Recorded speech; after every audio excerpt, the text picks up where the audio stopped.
Hello, guys. Welcome back to the Ghana Hotspur channel. It's a late filming, but I've managed to get over my anger and how furious I was on Saturday following Tottenham Hotspur's loss to Fulham at home. Look, I was seething. I was seething. I so angry. I didn't know what to do. I couldn't even do the video because I didn't know what to say. But this weekend has been a mixture of that bad news of Spurs, and what I feel is also good news because of Arsenal's draw. Yeah, I'm happy they drew. I'm happy they dropped points, and I'm also happy that Man City won. So it's a good mixture. I believe if Arsenal had won today against Chelsea, that probably would have been it for the season. They would have probably run away with the title. So I'm happy that at least they've dropped points. Now the point gap I think is 5 points between them and Man City who are behind them. So it's better than if it's 7 points or 8 points. So, but let's start first with Tottenham Hotspur. Oh my God, what was that about? What was that about? Look, I know this is the English Premier League, and you know every team can surprise you, can give you a real run for your money. But following that performance in the Champions League against PSG, there were green shoots in that game that gave me some hope that there is absolutely no way that we won't beat Fulham at home.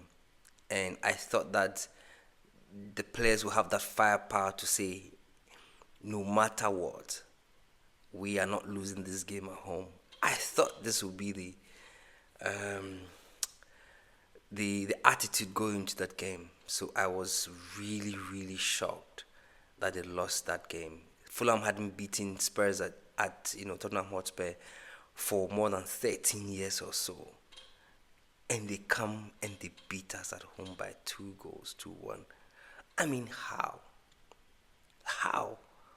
Look, people have said that we shouldn't be blaming Thomas Frank, but I've said it right from, or I've been saying this for some time, that the biggest problem of Tottenham Hotspur, the biggest problem of Thomas Frank, the coach, is that he's still stuck in his head as the Brentford coach. His perspectives are still looking at games and oppositions with the same lens as a meetable team. And this is our biggest problem. I keep saying this, that until he gets out of that mindset, he needs to shift from that mindset of managing a mid-table team. If he was at Brentford, this run that they have, it's a normal thing. You know, it's a normal thing that they will be losing these kind of games at home. That it's a mid-table team. But it's different when you're managing a club like Tottenham Hotspur. I'm sorry, but it's big, way bigger, and he must wake up to the fact that this is Tottenham Hotspur is bigger than what he thinks he's managing. Until he gets out of that, look, people have their own issues about Ange Postecoglou. But you cannot tell me that it's the same mindset that Thomas Frank has. Ange's mindset is elite. That we are going into this game to win. We will play our own way. Thomas Frank has been tinkering with this team for each game he tinkers with the team. This is his nemesis. This is the biggest problem of Thomas Frank. He still, at this stage of the competition, still does not know his starting 11. By now, you should know. We don't have time. You should know your starting 11 by now. You should know your best formation by now. You cannot be chopping and changing every single time you have a game. It will not work. So this is the biggest problem for Tottenham Hotspur. Thomas Frank, the leader, must get out of his head that he's no longer the Brentford coach. And things must shift. Our next game is against Newcastle United away on Tuesday. I do not know how we're going to pick up a win from St. James Park, honestly. they have managed to look, unless one of those things happens where they had not won away the entire season. This weekend they go away to win by 4 goals to 0, and then it switches for us to then go and beat them and say, what the hell is going on with this football thing where things don't align, the stories don't align, right? Unless something like that happens. Otherwise, I do not see how you're going to pick up that win at St. James's Park. If you win or if you pick up a draw, I'll take it. But it's looking very bleak. So imagine that he's lost against Arsenal, he's lost against Fulham, he goes away to lose against Newcastle, and I think our next game should probably be against Brentford, his previous club, and that one is not even guaranteed because we lost against Fulham at home. So things are looking really bleak, and Thomas Frank, I think, he must be frank with himself and get things and start changing things.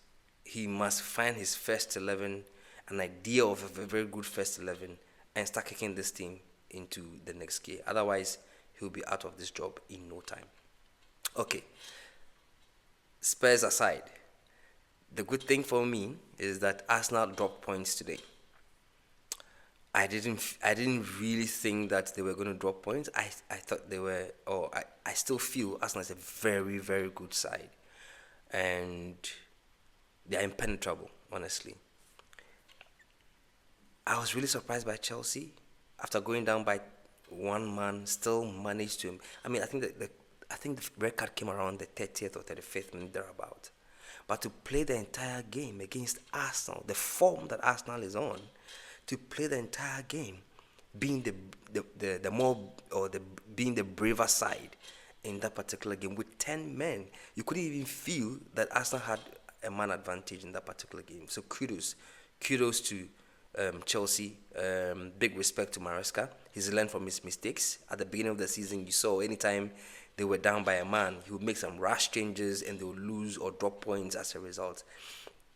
Clearly, he's learned from that, and you can see how the team has really, really developed and built. I still feel that, even though at this point people will say that they are title contenders, they may have some faults, and because the team is still very, very young and very inexperienced. So I still expect that at some point during the season they will be struggling. They'll drop points that they shouldn't be dropping, stuff like that. But that was a real goal they gave to Arsenal, and they deserve all the respect. And I think it will also fuel a huge, confidence booster for them to say, you know what, perhaps we should be counting ourselves in this particular competition as a potential title contender. So that was good. Happy also that Man City won. At least they close the gap now on Arsenal, which is good. But I think at this point, Spurs are like 12th, and things are looking very, very bleak. There must be a renaissance, otherwise Thomas Frank will be out in no time. So this has been a mixture of feelings for this particular weekend. Spurs disappointing, appalling over the weekend, losing to Fulham. But consolation that Arsenal dropped points and Man City won, and Liverpool also won. So I'm always looking for these two guys at least be closer to Arsenal, just in case they slip up.